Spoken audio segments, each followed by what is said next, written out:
I'd like to welcome Risa Domino. Risa wears many hats, but she's here today representing the Recycling Partnership. She also works for RRS, Resource Recycling Systems, and the Signal Fire Group, and has an illustrative background in EPR and work in New York. So we're lucky to have Risa. Thanks. And you want to use the stool? I think I am probably Karen height. So that's great. Why don't you put that on? Probably not quite Kate height, so I think Right. I need the stool. And so it's the down arrow, and you should be good. All right. Ooh, it's a little wobbly. Let's see. Woo! How are we doing? It's good. I like to move when I talk, so this is somewhere in between standing still and moving around. Thanks. I want to echo what Kate said. It's so exciting to see you all here. And I also was at the conference in the spring and really energized by what you all are bringing to the table and the interest that you have in sort of moving things forward. The state has done an incredible job of really highlighting recycling, investing in recycling, doing some of the core work that's needed to move us forward. And so it's a really unique time, and I'm really happy to be here. I'm here today for the Recycling Partnership, which is one of our core clients. The Policy Accelerator at the partnership is a really important initiative.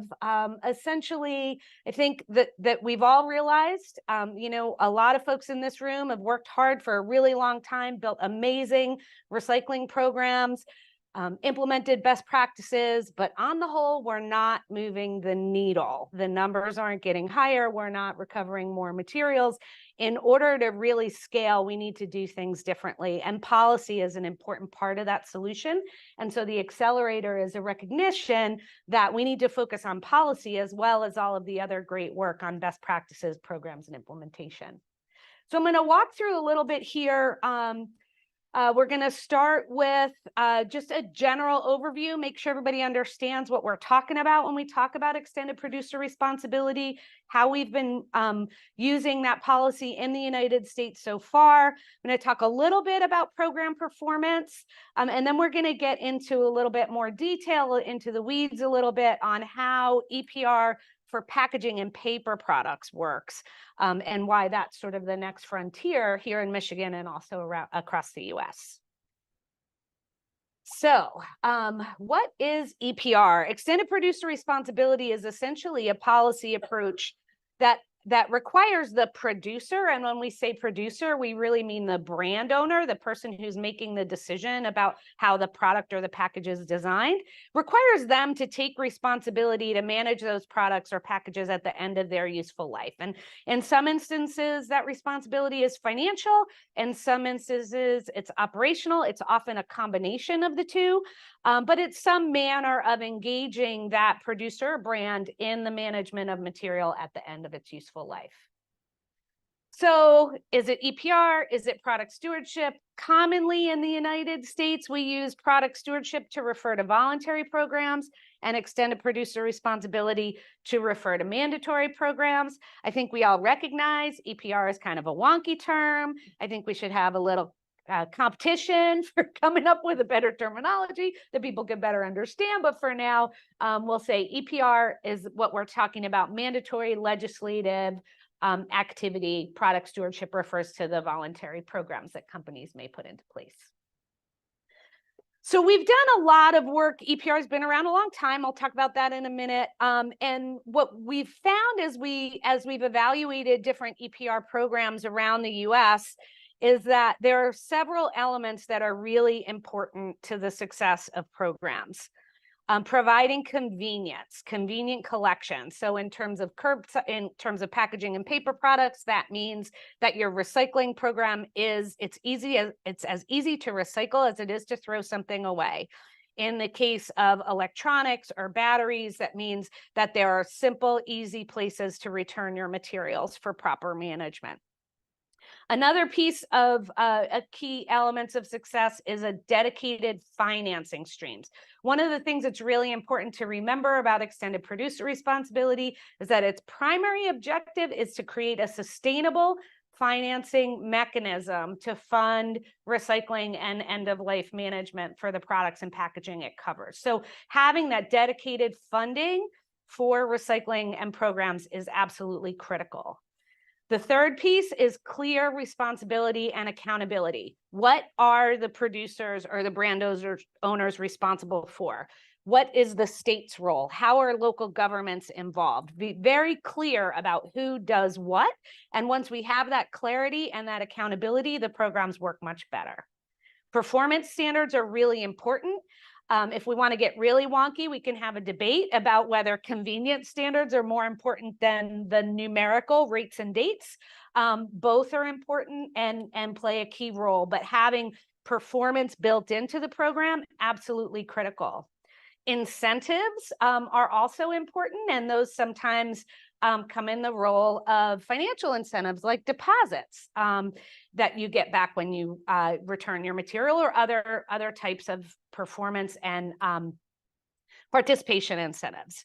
And then there's also oversight and enforcement. We can't have any program out there that is without proper state oversight and enforcement. It's critical that that's built in to the legislative framework. Other things that are also important that are playing out in packaging as well as other products, transparency and reporting. One of the things that has really gotten a ton of attention, as we all know, is people don't really know what happens to their recyclables after they put them at the curb. They don't know what happens to that electronic that they return. Having that transparency, that accountability throughout the system is really important, and EPR is a really valuable tool for that, for bringing everybody in the supply chain into the reporting chain so we know what's happening to them materials. You can also create environmental management standards. Some electronics EPR programs, for example, require certification of recyclers, and things like that can be worked in. We're seeing responsible end markets worked into some of the packaging programs. And that sort of thing. So that's a really valuable piece as well. Disposal bans can play an important part of EPR policy. Want to be clear, disposal bans on their own are typically not super valuable. Disposal bans only work if there's an alternative available to folks. So, but it's a really good educational tool. This material is so valuable or so important, you can't throw it in the trash. You have to recycle it or bring it back for proper management. And then education and outreach. We all know the critical elements of these programs. People can't participate if they don't know what to do. Incorporating education and outreach is absolutely critical. So, as Karen said, we are not new to EPR. And in Michigan, you've been doing EPR since we have defined the term extended producer responsibility. The first EPR programs in the US are beverage container deposits or bottle bills. So you guys have been living with this for a long time. The idea being a producer-consumer relationship to get things recycled and not engaged with the local government or with the government program. The term EPR was coined in 1990 in a report to the Swedish government, and what has started become more common since then, starting in the 1990s, predominantly in Europe with the packaging programs, starting with Germany, the EU Packaging Directive in 1994. In the US, we really focused throughout the 90s and the 2000s, what do we call those? The aughts.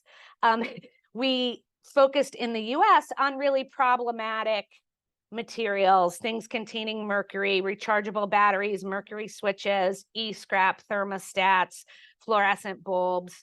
And then we got into things that were bulky and difficult to handle, like mattresses, carpet, and that sort of thing. So it's only been since 2021 that we've focused on packaging and printed paper in the US, even though that's been active in Europe for decades.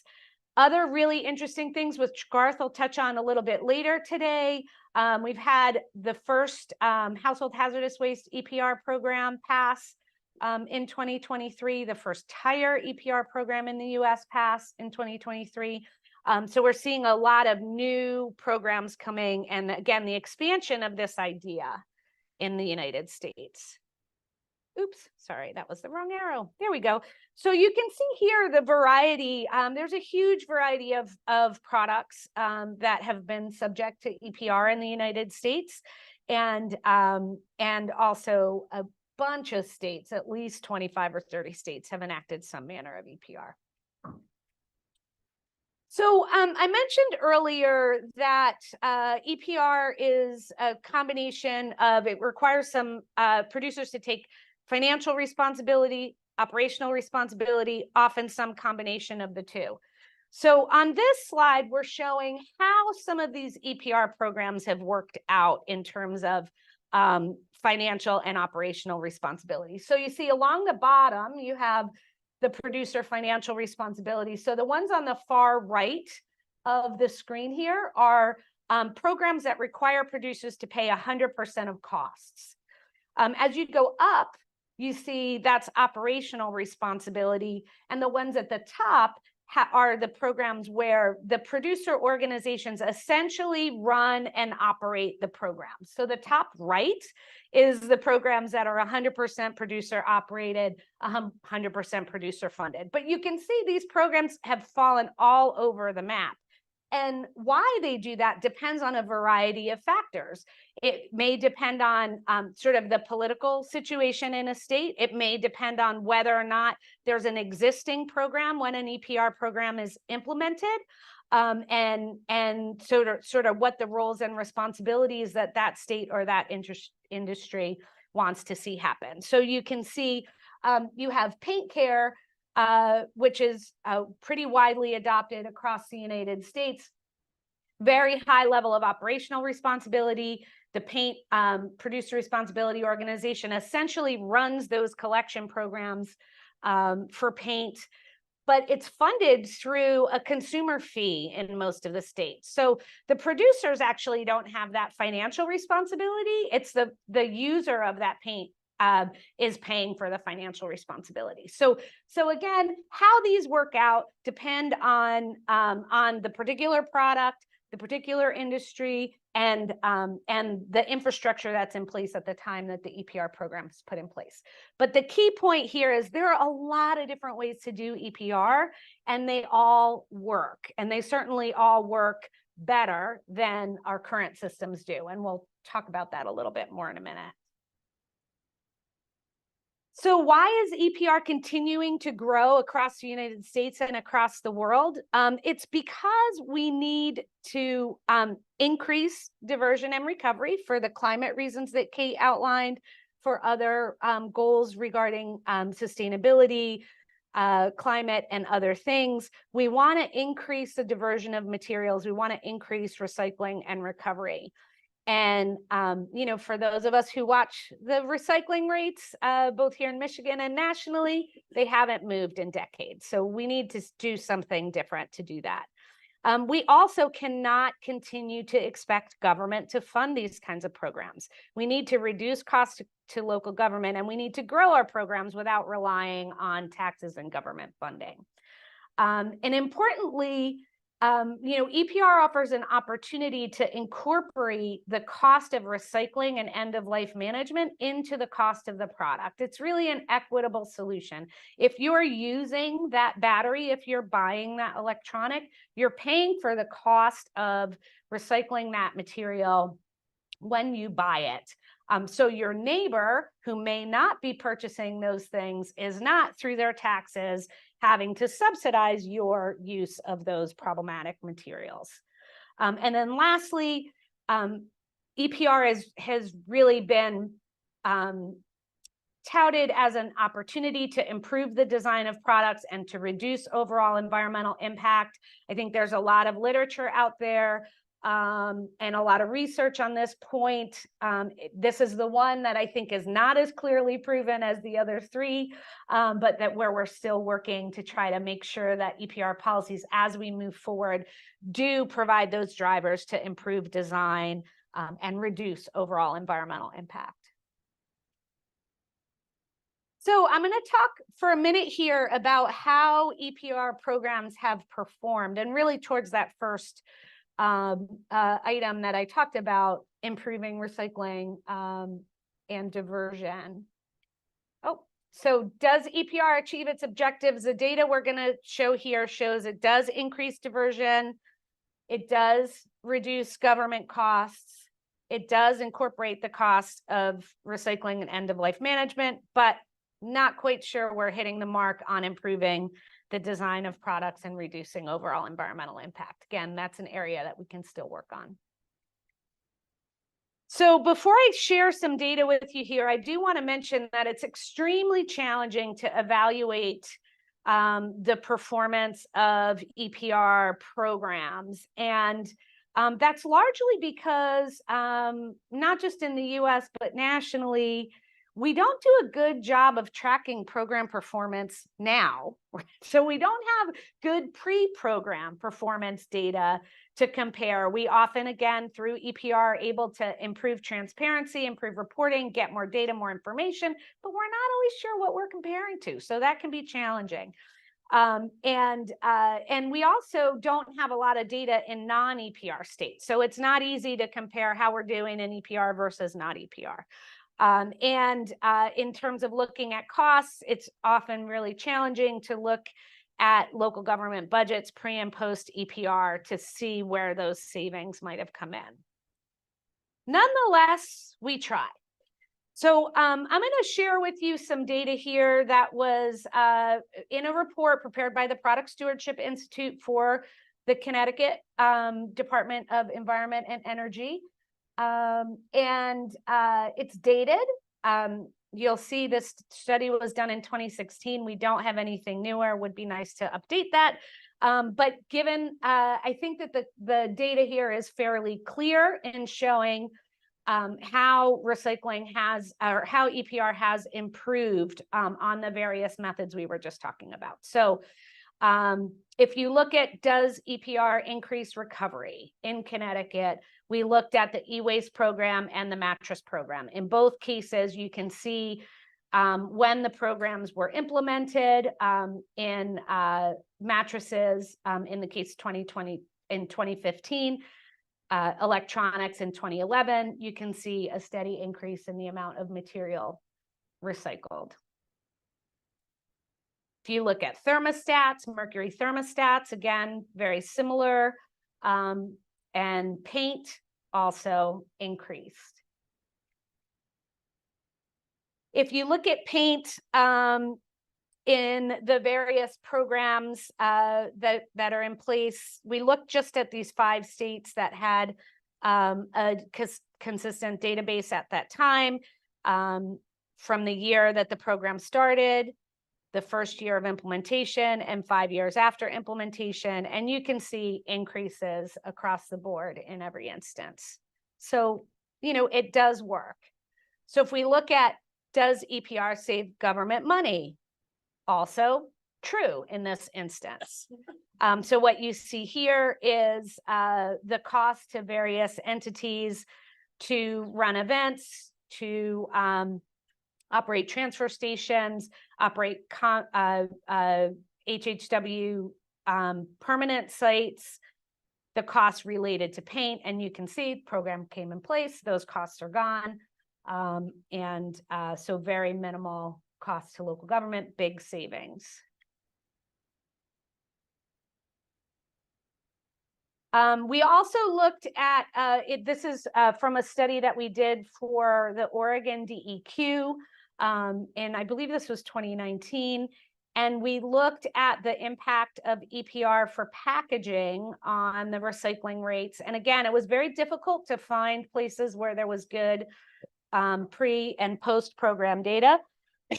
But in the 5 places, yeah, so you might say, why are we looking at Malta? Because they did actually have pre and post program data. In all of the instances where we were able to find pre and post program data, we did see an increase in the recycling rate for packaging. And I just will note that the rate in BC has gone up even since this study was done. So it does continue to increase over time.